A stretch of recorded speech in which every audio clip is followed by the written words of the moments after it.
There's a clock ticking at the heart of Bitcoin. It's counting down to the moment when the last Bitcoin will ever exist. That's when the last of Bitcoin's 21 million coins will be mined, and after that, not a single new one will ever be created. So what happens then? Does the whole network just stop? Does this global decentralized system securing billions, maybe trillions of dollars just power down because the miners stop getting their main paycheck? It's a question that seems to threaten the entire experiment. But here's the secret, and the part most people misunderstand. What if I told you the end of new Bitcoin isn't a bug, but the most critical feature of the entire system? Today we're unpacking Satoshi's master plan. We'll reveal how the Bitcoin network is designed to not only survive, but actually thrive long after the last coin is found. This isn't a story about an ending.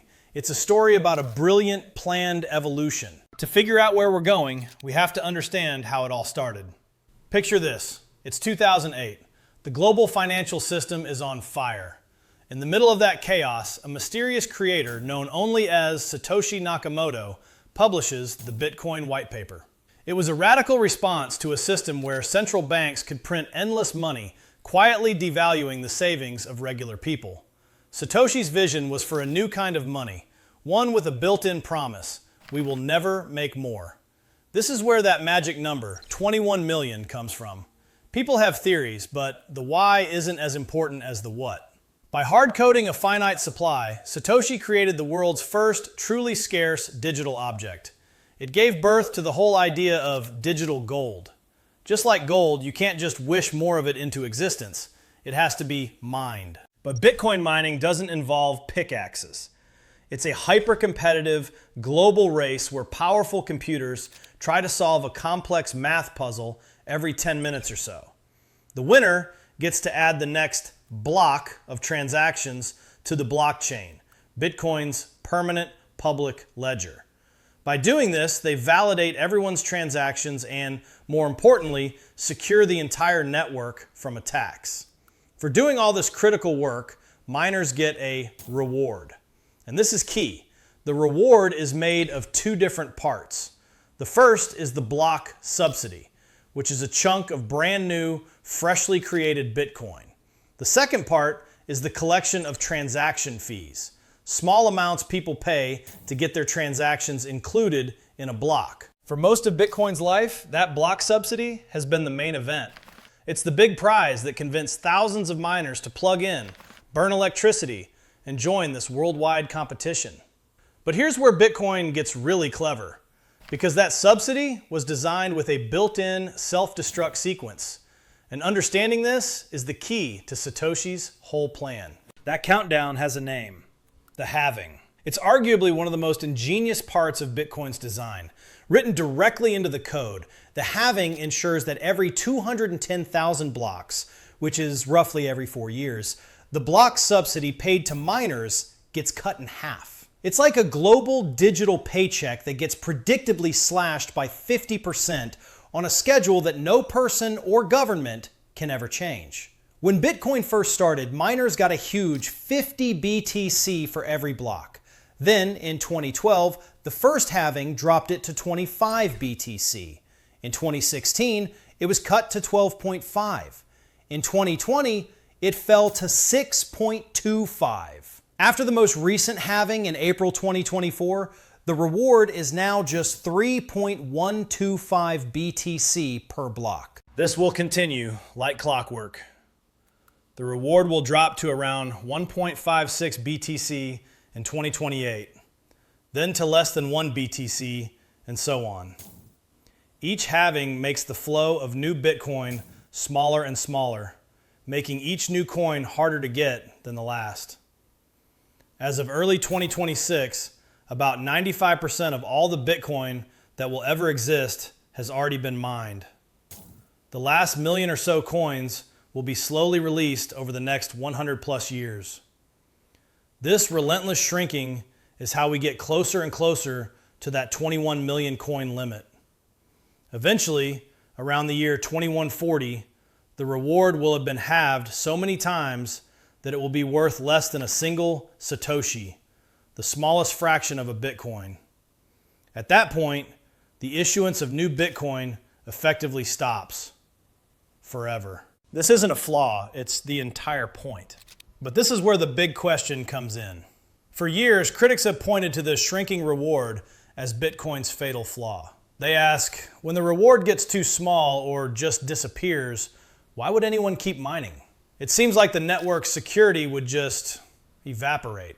But this view misses the second and ultimately more important part of the miner's reward. It misses the succession plan. This brings us to the big reveal and the part of the system designed for the long run. The master plan Satoshi had from day one. Transaction fees. Satoshi anticipated this exact moment. In an early online forum post, he explained that once the reward disappears, transaction fees will become the main payment for miners. This wasn't a patch or an afterthought, it was the planned transition. The block subsidy was always meant to be temporary, a set of training wheels to get the network rolling. The long-term vision has always been a system secured entirely by the people using it. So how does this actually work? This is where things get really interesting. It's a concept called the fee market. Think of the Bitcoin blockchain as a high-security global ledger with a very limited amount of space on each page. A new page, or block, is added roughly every 10 minutes. Millions of people and businesses all over the world might want to get their transactions onto that next page. But there's only so much room. To get your transaction included, you attach a small fee, like putting a stamp on a letter. When miners are building the next block, they are pure economic creatures. They will always prioritize the transactions that pay them the highest fees. This creates a competitive, open market for that limited block space. If the network is quiet, fees can be incredibly cheap, just a few cents. But when the network is busy and everyone is rushing to get their transactions confirmed, a bidding war naturally starts. If you want your transaction processed now, you have to outbid the next person. This drives the price of block space, and therefore the total fees, up. The beauty of this is that it's self-regulating. The security budget of Bitcoin will, in the long run, be a direct reflection of how much people value using it. But here's the real problem critics point out. If the reward goes to zero, why would anyone keep mining Bitcoin at all? Okay, so that's the plan on paper, but is it realistic? Can a market based only on fees really generate enough money to secure a multi-trillion-dollar network? Critics worry that if fees aren't consistently high enough, miners will shut down their machines. This would cause the network's hash rate, its total security power, to drop, leaving it open to attack. It's a valid concern, but there are powerful forces suggesting the fee market will be more than enough. And what happens next has surprised even Bitcoin's biggest critics. First, there's simple supply and demand. As Bitcoin matures, the number of transactions wanting to settle on its super secure base layer will likely explode. We're not just talking about people buying coffee. We're talking about huge corporate treasury settlements and international finance. With a permanently fixed amount of block space, even a small increase in demand will create a very competitive fee market. Second, and maybe more importantly, is the future value of Bitcoin itself. Miners earn their revenue in Bitcoin, but their costs, electricity, rent, hardware, are paid in regular money. So what really matters is the purchasing power of the fees they earn. If Bitcoin's price continues to climb, then even tiny sounding fees can be worth a fortune. A transaction fee of just 0.0001 BTC might seem small, but if one Bitcoin is worth $1 million, that's a $100 fee. A single block full of thousands of those becomes incredibly profitable to mine. And we've already seen explosive previews of this. After the 2024 halving, new protocols like runes and ordinals created a frenzy for block space, causing transaction fees to skyrocket. On some days, the revenue miners earned from fees alone was bigger than the new 3.125 BTC block subsidy. For a brief moment, miners were earning more money after the halving than before. It was a real-world stress test that proved transaction fees absolutely can provide a massive incentive. But wait, if fees get that expensive, doesn't that make Bitcoin useless for everyday people? Who's going to pay $50 to buy a sandwich? But solving that problem required a completely new layer of technology built on top of Bitcoin itself. This is where Bitcoin's second layer changes everything. It's most famously known as the Lightning Network. The main Bitcoin blockchain, with its 10-minute wait and limited space, was never meant to handle every single transaction in the world. It's better to think of it as the ultimate settlement court, the financial bedrock where only the most important, high-value transactions need to be finalized with maximum security. The Lightning Network is a second layer built on top of Bitcoin. It allows people to conduct a virtually unlimited number of transactions with each other instantly and for fractions of a cent. Think of it like a bar tab. You and the bartender don't run a credit card for every single drink. You go back and forth all night, and only at the very end do you settle up with one final payment. The Lightning Network is similar. People can transact thousands of times, but only the opening and closing of their channel ever needs to be recorded on the main blockchain. This is revolutionary. It moves the vast majority of small daily payments off the congested main layer, allowing Bitcoin to scale for billions of people while keeping the main blockchain reserved for what it does best, providing untouchable final settlement. This setup is perfect for the fee-based security model. By moving high-volume traffic to Layer 2, it frees up precious block space on Layer 1 for the big transactions that can afford its high security guarantee. One can't thrive without the other. So what does this all look like when it finally comes together? Let's jump forward in time. Imagine it's the year 2140. The very last fraction of a Bitcoin has been mined. No new coins are being created. What does the Bitcoin network look like? It's no longer in its volatile, unpredictable youth.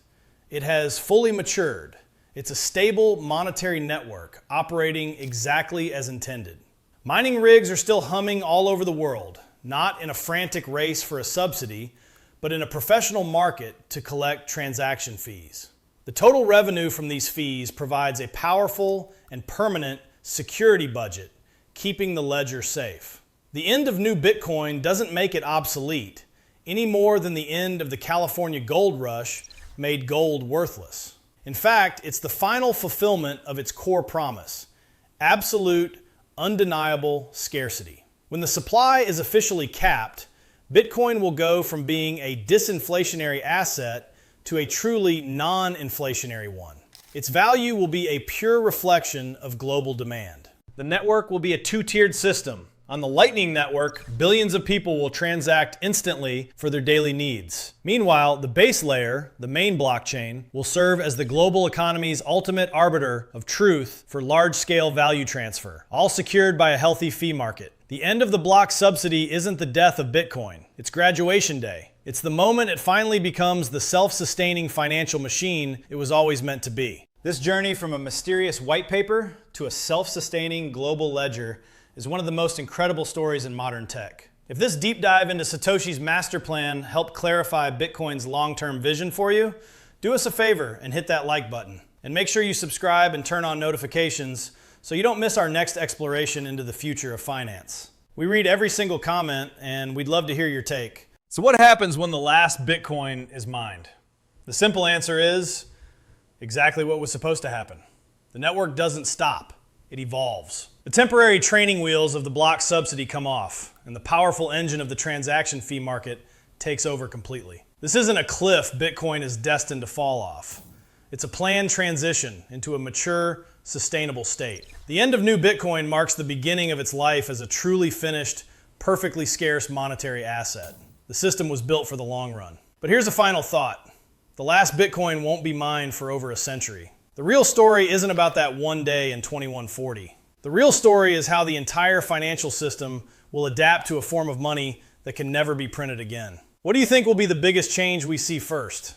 Let us know in the comments below.